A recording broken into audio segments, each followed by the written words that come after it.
Okay, hello all. Thank you so much for joining us in this session. I'm Anjali Singh. I'm a technical content analyst with Project Pro, and welcome to this webinar. In this session, you will gain valuable insights into diverse career paths in AI, from data science to robotics. You will also learn about technical as well as soft skills that can make you stand out and give you an edge over other candidates. You will also learn about how companies develop robust AI capabilities, and you will leave the session feeling confident and ready to advance your AI career with the potential to specialize in exciting and fast emerging areas such as NLP, computer vision, etc. As we mentioned earlier, we have some exciting giveaways for you. A few lucky attendees will have the opportunity to win career coaching sessions with Tanya. These personalized sessions are designed to guide you as well as support you in kickstarting your AI career path. It's an invaluable opportunity and it will definitely help you boost your career prospects in AI. Our host for this session is Tanya Dikshit, an AI leader who currently works as a generative AI solutions architect at Google. She has a proven track record in AI innovation, leading the Adaptive Analytical Bushfire Likelihood Project to assess bushfire risks and developing low cost NLP solutions at Shoal Group. Her leadership in spearheading the AI Center of Excellence at Crayon has driven cutting edge AI initiatives, further solidifying her expertise and achievements in this field. Her technical prowess is backed by prestigious certifications from AWS as well as Raspberry Pi, and she was also the editor in chief of the Future Stack, the first Canberra based AI newsletter that brings AI insights to a broader audience and makes complex topics accessible. She's passionate about technology's transformative power and is dedicated to creating inclusive, impactful AI solutions that drive the real world change. She's joining us in this session to help you all navigate the complexities of the AI field and help you ease your career path. So yeah, thanks for that intro. I think Anjali has covered a lot of the things, but I'll just add a few things. So right now I'm working in Gen AI at Google. I joined a few months back, and my day to day is basically developing Gen AI solutions. Today I'm going to talk about what a machine learning engineer does. So that's towards like the middle of the webinar. At the start, I'm going to talk broadly about AI careers, and we're going to go through what are the skills that are required and the skills that are must haves, good to haves when you're starting your AI machine learning career. And we'll also dive deep into how to ascertain like when to join a project or an organization, what are the technology readiness levels that you should look for based on your skills and your interests as well. So it's going to be a deep dive around careers, and I'm very excited for this. So I'll just get started, but before I get started, I want to share that just feel free to put your questions in the chat, because I'm going to stop like every 2 3 slides and we're going to have an interactive session. So if you have any questions related to career transitions or any questions related to AI machine learning, please feel free to either put your hand up or put it in the chat, and I'm going to address the questions as I go. And thank you for putting where you're from and what you're currently doing. So that'll be very helpful. So you can put that in the chat, where you're from, where you are in your career, and where you want to go. That will be really helpful, and we can discuss it during the webinar, because I see it's a closed group, like it's a smaller group, so we can discuss more things. Okay, so let me share my screen. Just a second. Let me know when you're able to see it. I think it should be visible now. Okay, so let's first look at AI career paths. As you all know, there are some paths that are the the norm. So let's look at data scientist. Data scientist role involves mostly analyzing and interpreting data, and it is a decision making role. Basically, you build models to make decisions from your data, right? And we'll talk more about the skills, but then the essential skills that are required for a data scientist are statistics, some programming knowledge, understanding of machine learning, data visualization, data analysis, all these things, right? Another role is a machine learning engineer. So machine learning engineer also needs to understand data and machine learning models, but they should have a stronger background in software engineering, because a machine learning engineer generally is also involved in deploying models, right?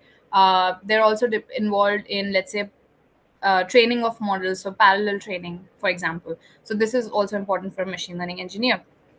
Then another role is AI research scientist, which you must have seen companies like OpenAI, Google, and even Cohere, all these Anthropic, all these companies that are the Gen AI startups that are coming up and companies that are coming up.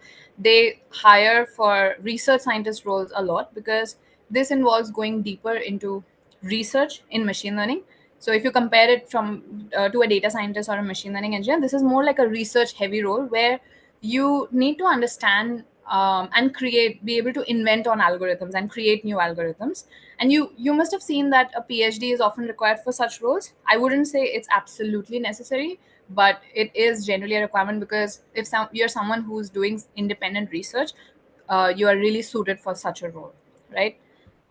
Then some other roles are robotics engineer. Again, it sort of involves a deeper understanding of hardware and, let's say, mapping of, let's say, computer vision as well, right? So when you're doing robotics, a lot of it is vision, and you need to understand how to, let's say, map a 3D area. All these things are required as well. Then NLP engineer, natural language processing. So these days it's more like NLP engineer has turned into a Gen AI engineer kind of role, right? Then AI ethics specialist. This is another role that's growing. Basically, this is a role in governance, and it requires a background in law or ethics, policy, along with the understanding and knowledge of technicalities of AI, right? And in order to get into this role, there are a lot of things. You can come at it from a policy background, you can come at it from a technology background, and then sort of understand and build algorithms to understand what algorithms are biased, and how can you develop unbiased algorithms, and how can you uh, treat the data so that your end result is not as biased. So these are the things you can do. Another role is, I would say, so here it's written AI product manager, but there are leadership roles in AI, right? So you can be head of data science, you can be product manager. So this requires you to have an understanding of AI, like a broad understanding at least. But again, you can come at it from a background in project management or product management, right? So I've seen people who actually transition from project management to product management with a little bit of, I would say, upskilling or some experience in, yeah, like a product manager experience. So yeah, these are some of the career paths. I'm gonna stop for a minute for questions if anybody has any questions on these career paths that I've talked about.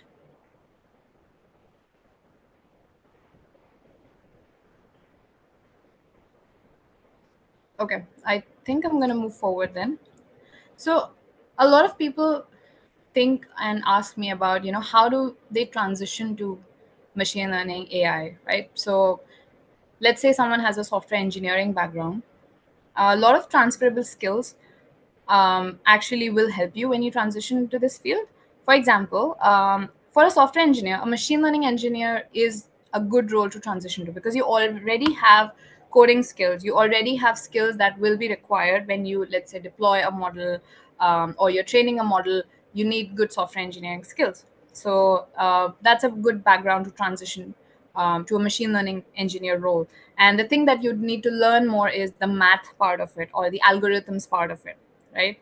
I've also seen a lot of people transition to machine learning from a physics, math, bio, basically a research background.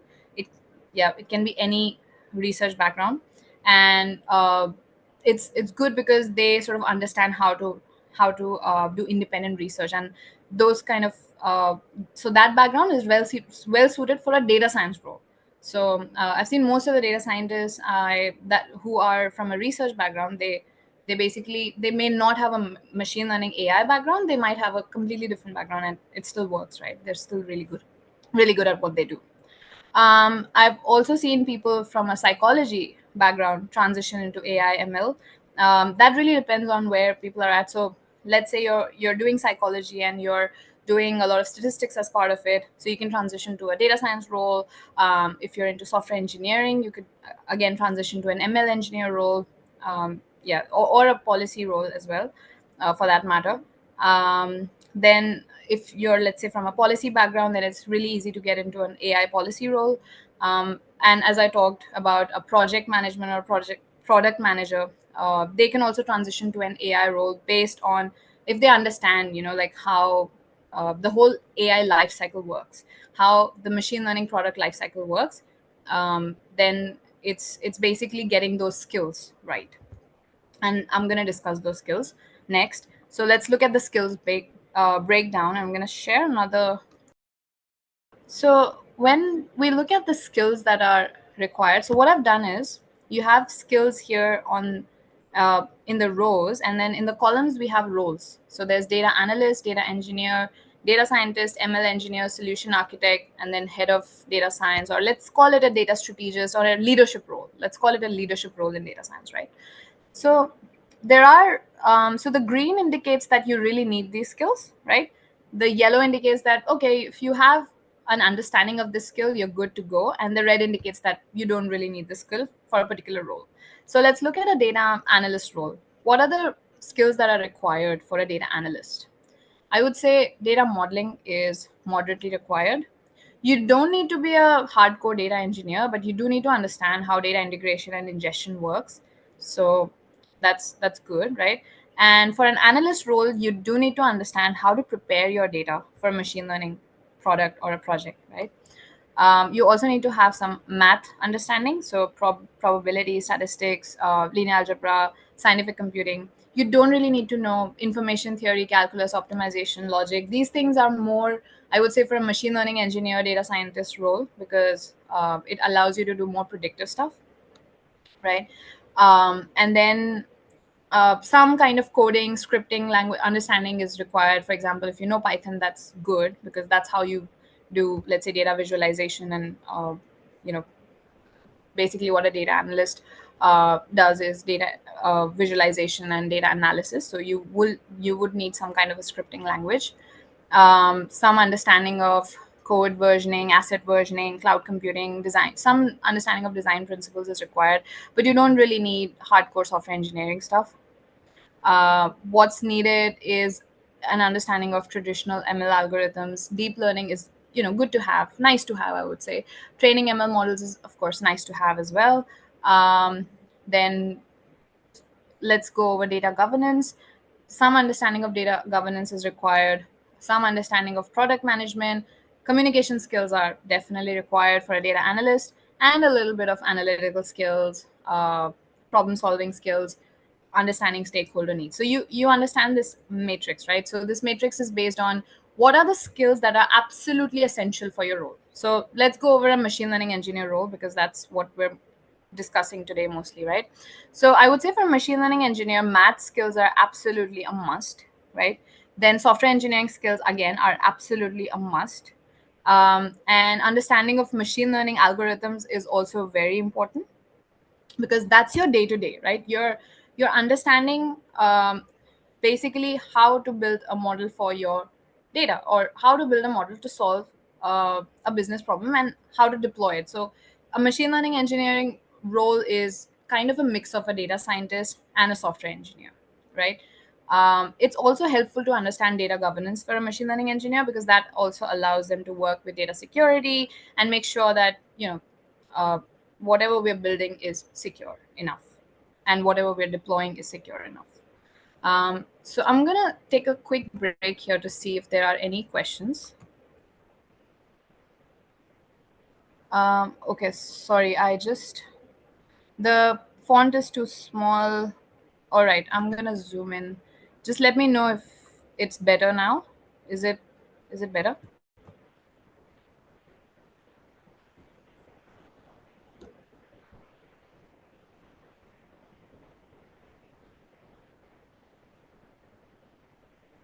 Okay, great. So, is there any other role we want to get into in depth, or do you want me to go over machine learning engineer again? Or I can go into data scientist or solution architect or any leadership role. Yes, I'll send this sheet to everyone who's attending. Actually, I'll send it over to Anjali and she'll share it with you. So just look at these skills and take it with a grain of salt, right? You don't need to know everything. So I don't want to overwhelm everyone, right? But think of it as where you need to focus your efforts. So if you're a machine learning engineer, where do you need to focus your efforts? In the green areas, the math of it, the software engineering part, the machine learning part, right?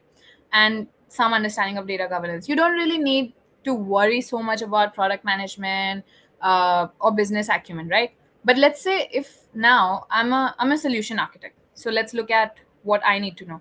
I need to know about data integration, data architecture. I need to know a little bit.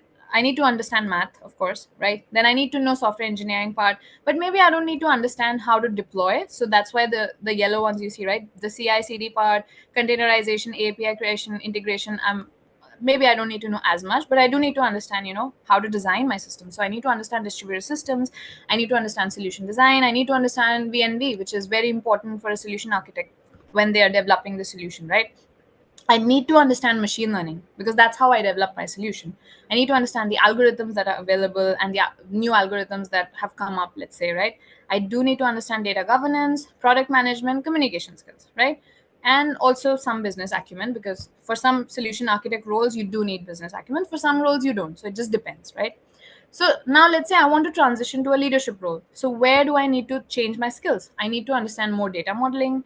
I need to understand, I would say I need to just get a little bit better at my communication skills, my business acumen, my product management. And also I haven't added team work here, like team, how to manage a team, but maybe that as well, right? So you can use this matrix to understand where, so let's say you want to take your career a certain way, what are the skills you need, right? Okay, so I got a request for leadership role, so I'm just gonna go a little bit into that. Okay, so for a leadership role in machine learning, I think the most important thing you need to understand is, like, I think data governance is very important.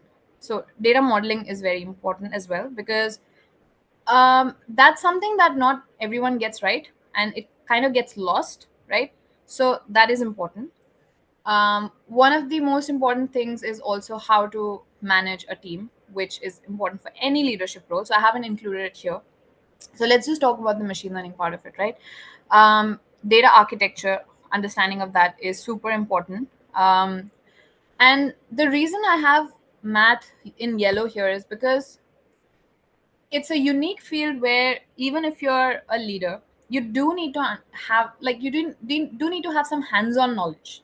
So you do need to understand the math behind it, even though if you don't remember it, right? Like after 10 years maybe people are not going to remember it, but you still need to understand it in order to be a good, let's say, head of data science, right? I've seen people who are very hands-on, and they make the best leaders in AI machine learning, as per my experience. So having a math background is good, right?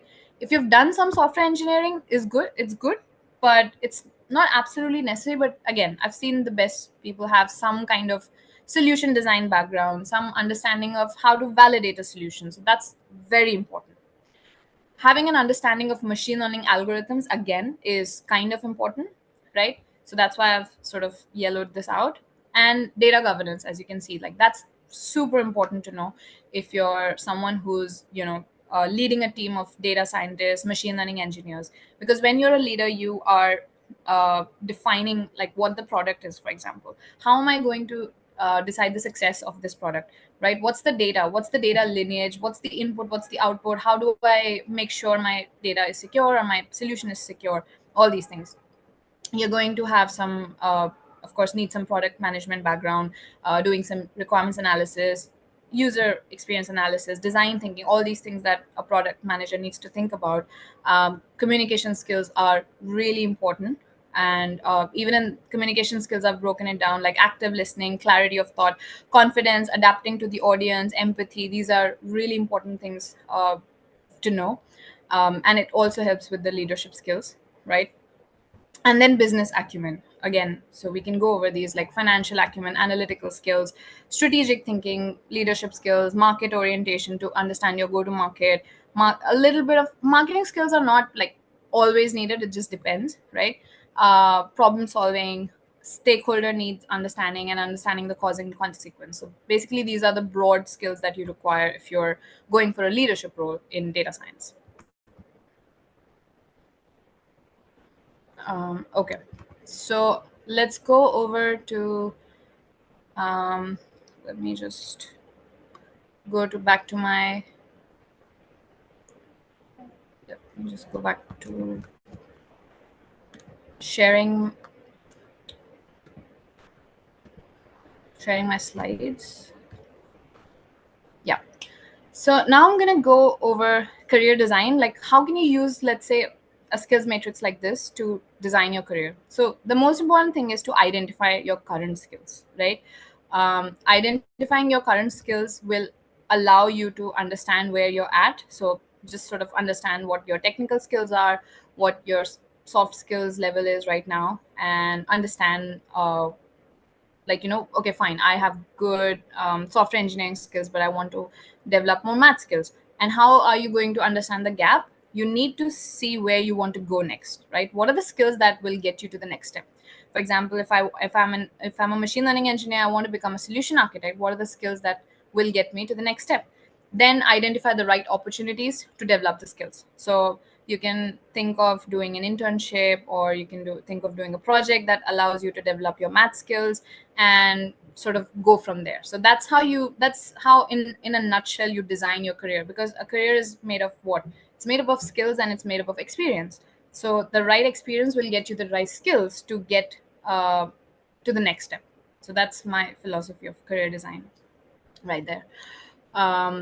Okay, so actually, before I go further, I do want to share a machine learning engineer skills breakdown. And again, I'll share this Excel with everyone. So this is a machine learning engineer skills background. So I've broken it down into like two skill levels, and then there are some tools as well. So I'm not going to go over it completely, and I'll share it later. So, but the broader skills that you need are data processing, then there is traditional ML algorithms, then there's some mathematical background, deep learning algorithms, then there's model training skills, and there are some tools that you need to understand or need to know in order to, let's say, train a model, do some distributed training. If you want to execute, if you want to basically parallelize your model training basically. Then model testing, again, some skills in that. Then model optimization, model deployment. Then there is ML ops skills and LLM ops skills, because right now a lot of people are actually building LLM applications. So LLM ops is important as well. So again, I'll share this with you as well, because this is something that's very detailed. So I'm not going to go into a lot of detail in this session. Okay, so back to the slides. How do you pick the right position, or the right, let's say you have the right next role for yourself? So I would say the first thing is think about your interest and your purpose. So the right position needs to be aligned with your interest. It needs to be aligned with, again, where you want to go next, right?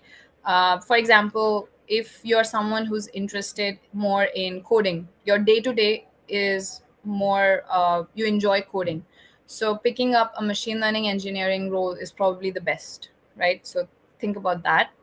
Then also the domain is important, because right now in we need machine learning engineers, we need data scientists in a lot of domains. We need them in healthcare, we need them in banking, uh, a lot of different domains, right? So pick a domain, because just sticking to the right domain, or let's say sticking to a domain for a long time, actually can give you an edge over other people who are entering the domain, because you already have a lot of domain knowledge, right? And you can apply it in different ways. So that's my recommendation.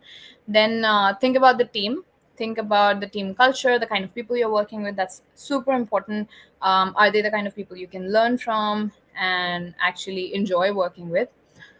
Size of the organization and size of the team also matters. The reason it matters is whether you want to be, let's say, a machine learning engineer in a team of 10 machine learning engineers, or you want to be a sole ML engineer in an organization. That really matters, right?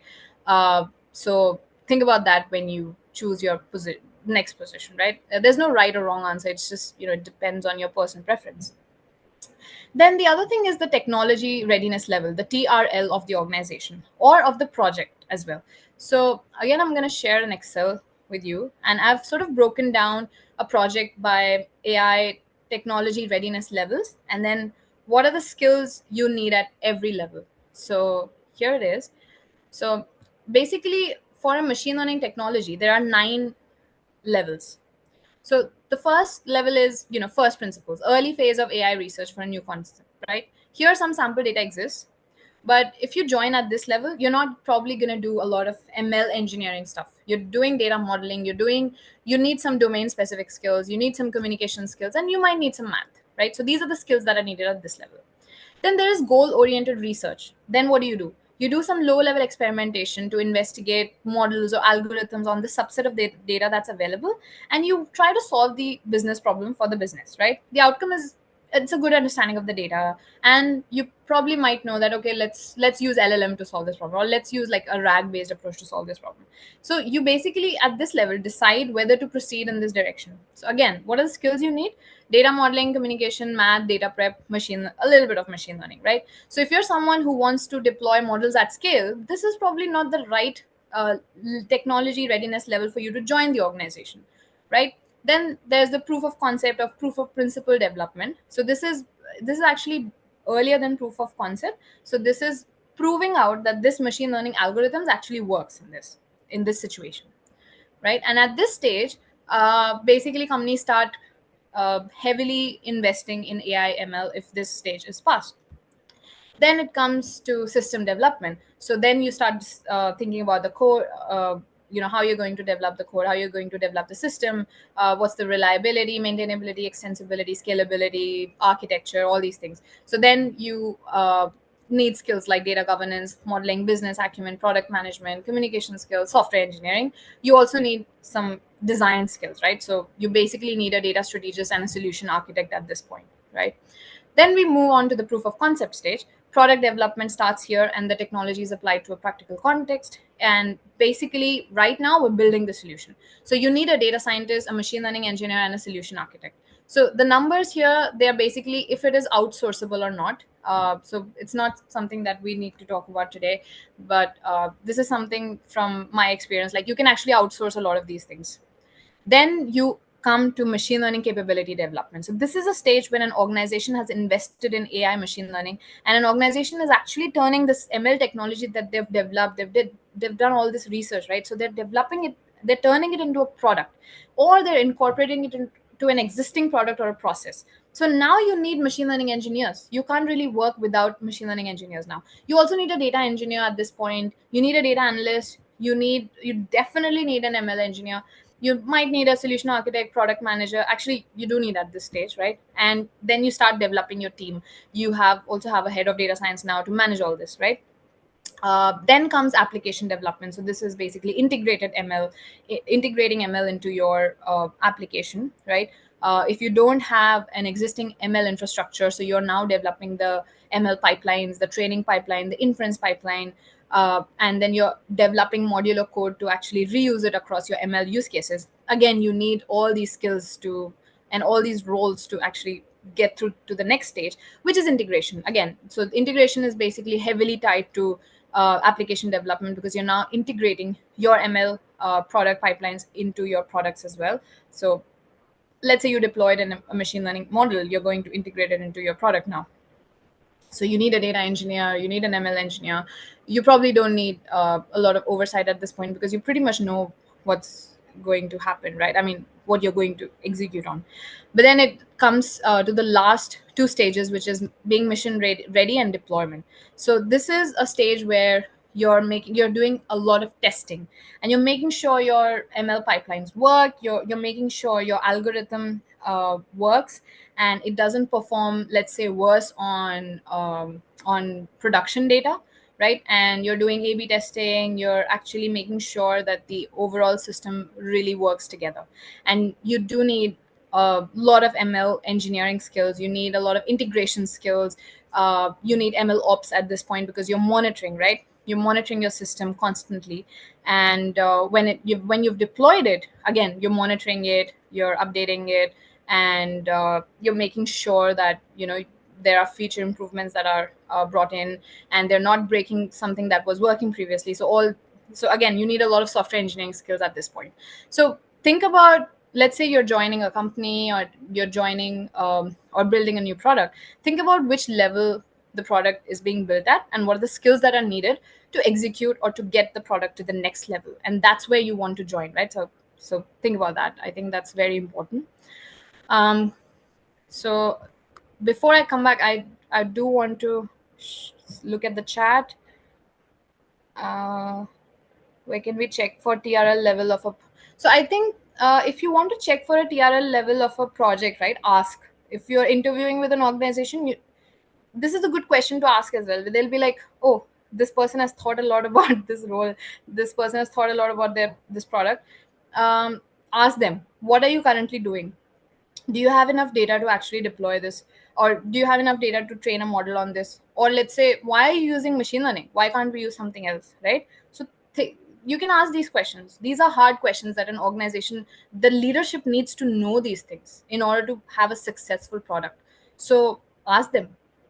I think that's the best way to know it. Otherwise, you'd never know, right? So asking is the best way. Okay, so let's move on from the TRL to the tech stack. So technology stack is again important, not not only because you need to know the stack, but because I don't believe you need to know the stack beforehand. You can always learn, right? But make sure the technology stack is something that's going to be relevant as well, right?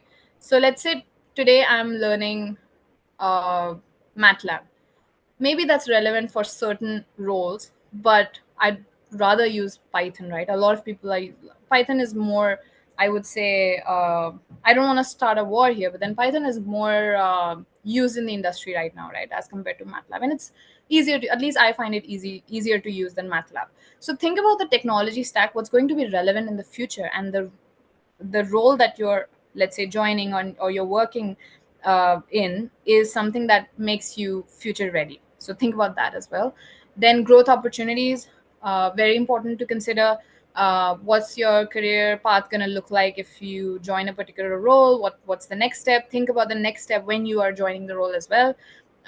So that really helps to pick the right position. Location matters a little bit, not a lot, but still, I think it still matters. So yeah, these are the considerations, I think, to think about when you're, let's say, picking your next role. um, then I would like to go a bit over day in the life of a data scientist, ML engineer, solution architect. So for a data scientist, I would say a day in the life is more around looking at data, right? Thinking of, or like brainstorming algorithms to solve a business problem. So understanding a business problem, let's say if it's a client problem, so understanding the business problem, understanding what kind of data is available, understanding what's the missing data. Let's say we need more data, or we need some different kind of data to actually solve the problem, and then building algorithms to solve that problem. I've seen mostly data scientists work in, they use Python. We use notebooks to at least prototype an algorithm. And so that's where a data scientist would be like, okay, I have verified that this thing works. It works on the test data as well, it works on the validation set, and we're good to go. Then I would say a machine learning engineer comes in, and this is a typical, it doesn't have to be so pedantic, right? But this is a typical thing that happens in organizations. A machine learning engineer would be someone who takes this, let's say, a notebook, and then make sure the code is production ready, and they basically deploy the model, right? And they build pipelines around you know So around data ingestion, it's mostly data engineers' job. But then for machine learning engineer, it's around the training pipeline, the inference pipeline, the ops around it. So how do I monitor my stuff, right? How do I monitor my data? Is the data distribution in production is similar to my data distribution that I've trained the model on, and things like data drift and algorithm drift, all these things, right? A machine learning engineer works on. So it's more around deploying the model and how the whole system works to achieve the business goal. So the data scientist has created the model, the machine learning engineer makes sure that it works in production. And a solution architect, of course, is someone who works with data scientists and machine learning engineers. So their day to day is like they have a very broad understanding, a good understanding of the business problem. They are dealing with stakeholders. They're dealing with the internal stakeholders as well as the external stakeholders, right? And they are helping the team achieve this, let's say, this goal of solving a business problem. And they are someone who are also designing the whole system end to end, let's say, before starting the project. And they're sort of updating the architecture in between, and also making sure all the stakeholders are on the same page, right? So this is a typical role breakdown. And if you like, let me know in the chat if you want me to discuss any other roles. Otherwise, I'll move forward for now, and we can take Q&A at the end. And then the other thing I did want to discuss is how do we keep updated, because this is a field that is moving really fast. So how I try to keep myself updated is I make sure I connect with researchers in the field, and I talk to them, just generally talk to them about what they're researching on, uh, what kind of papers they're reading, and then try to actually read those papers, try and implement. So implementing papers is not something that's that comes easily to me. So because of course we don't have enough time to implement each and every paper, but then at least the ones that are sort of relevant to the role and relevant to some project that I'm working on, I try to do that. And I think in the speed of implementation also matters a lot. So let's say if I let something go on for more than 3 or 4 weekends, I think it's already gone.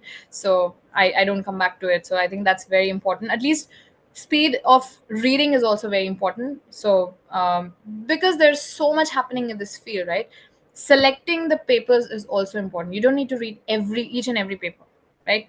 Try to read. So what I do is I read review papers. So a paper that'll give me the review of this, that okay, this is what's happened in the field till today, and then the new papers are just building on top of that research, right? So that really helps. And then making sure I go back to basics every few months. So for example, going back to linear algebra basics, that really helps. So when the Laura paper came out, I went back to linear algebra because that actually uses a lot of concepts from SVD, singular value decomposition, and it uses a lot of concepts from linear algebra. So that always helps. And then again, implementing things from scratch definitely helps. So for example, I sometimes go on to, there's a website called labml.ai, and they implement neural network architectures from scratch. So sometimes I go there and try to implement those and try to run those as well. So that's how I try to keep myself updated and make sure that I don't forget things that I'm not supposed to forget. Okay, so what I'll do is I'll stop sharing now, and we'll just look at the chat and any questions that people have. I think I've shared whatever I wanted to share. Okay, I see a question. If I have a background in finance and completed a data science course, I covered almost all the skills you mentioned. I can't say which part I like more because I don't have much experience. Which area is easier to transition? Okay, so if you've completed a data science course, and does that include any projects? I would say if you've completed, let's say, a project because you have a background in finance, maybe in finance, and if you've done a data science course, I would recommend going for a data analyst or data scientist role, um, because a machine learning engineer would require some software engineering skills. Maybe you can first go to a data analyst or a data scientist role, and then transition into machine learning engineering if you feel like this is what you want to do. So I would recommend going for a data scientist role or a data analyst role.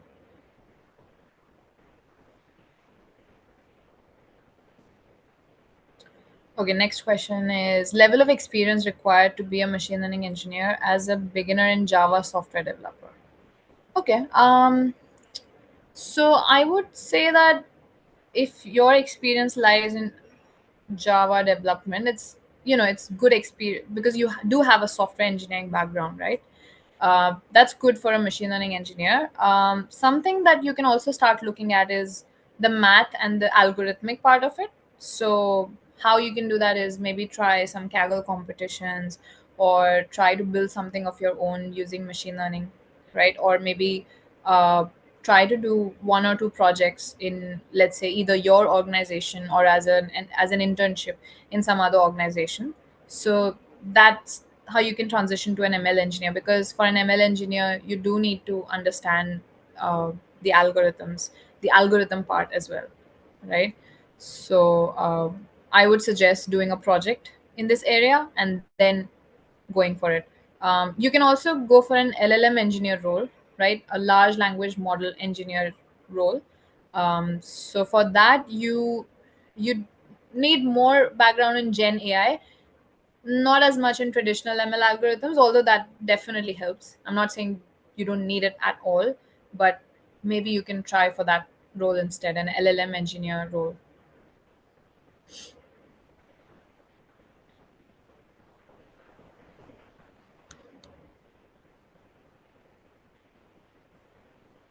I have another question here. Okay, I have one or two experience in Java. Will it work? Any particular project? Um, yeah, I think if you have 1 or 2 years of experience as a software engineer, that really helps, right? So that's good. Any for particular projects, I would suggest go for a project that solves a problem, right? Don't go for, I'm analyzing a Titanic data set. That's not gonna make you stand out. What you need is a project that solves a business problem. So try and get an internship in machine learning, right? Or try and do a project on Kaggle. So I'll actually put this in the so kaggle.com, or actually build something of your own, or collaborate with people to build a project that will get you experience on a project that really solves a problem, and then that'll really help you upskill yourself. I don't suggest going for only courses. You can go for boot camps that give you projects to work on, so go for that kind of a thing. You can look online as well for projects. Okay, next question. I come from a STEM background, currently working in financial services. I can easily shift towards data analyst, but I have some hesitancy. Will be able to achieve advanced roles?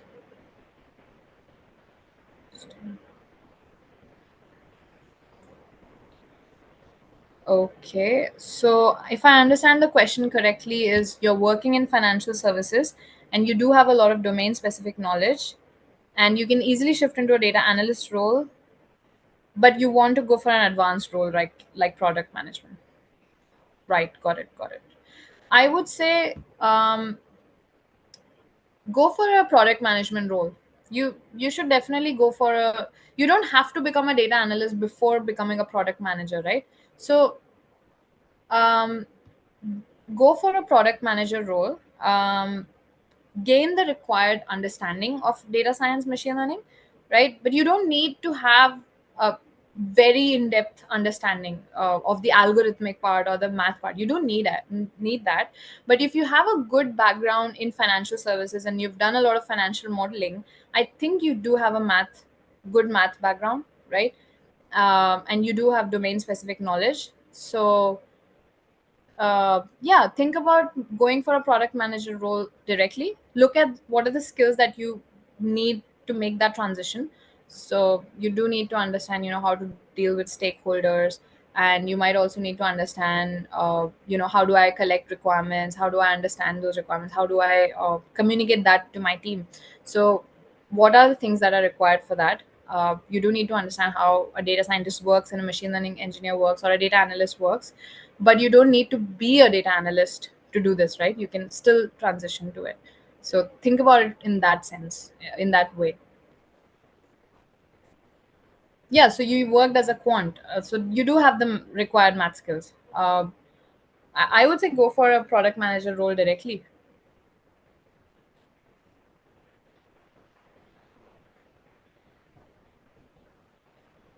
I have a question. What kind of certification would help? Okay, so that depends a lot. There are many certifications. What I did was when I transitioned to cloud computing, I did a lot of AWS and Azure and GCP certificates. That helped me, deploy my models on the cloud and help me gain those skills. Um, Coursera, Udacity, these are good certifications that definitely help to give you an understanding of how these fields work, and then go and get some real world experience. So I would suggest Coursera, Udacity for some math and algorithmic understanding, cloud computing for understanding like how do you deploy models, and there are some MLOps courses as well. So search for MLOps courses. So there's a free MLOps course. Let me try and find it online, which is pretty good. Like that's a good start. Sorry, I can't find it right now. Maybe I'll send it over later. Another question: as a data scientist, should I need to know AWS and Azure? You don't need to know, but it's good to know cloud computing, right? So you don't need to know all of AWS, Azure, GCP. These are the hyperscalers, right? You just need to understand as a data scientist, like when you're a data scientist, you're working in an environment. Either you're working on your own computer or you're working on a server where you log in, or you're running a notebook. So do need to have the basics of cloud computing down. And I would say the basic to intermediate level is enough, because you're not doing a lot of deployment, and you're not doing a lot of, let's say, you're not securing your application. You're mostly doing the algorithmic work, and you're looking at your data, you're understanding. So you do need to have a basic to intermediate understanding of cloud computing. So you just pick one, pick GCP or pick Azure or AWS, whatever you want to pick that, and learn it a bit, and then try and practice it, try and bring it into your day to day, and then you go from there. So because if you know one, you can easily pick the other two whenever you want to. And it also depends on the project you're working on. So let's say you're working on a project with a client who's on AWS, or with a client who's on GCP. So you just pick the one that is required for that project. Okay, Tanya, thank you so much for this session. It has been so insightful, and I'm sure our attendees really got to know insights into this domain, and it will definitely help with their career advancement. Thank you so much for taking out the time to do this, Tanya. No worries at all. Thanks everyone for joining in.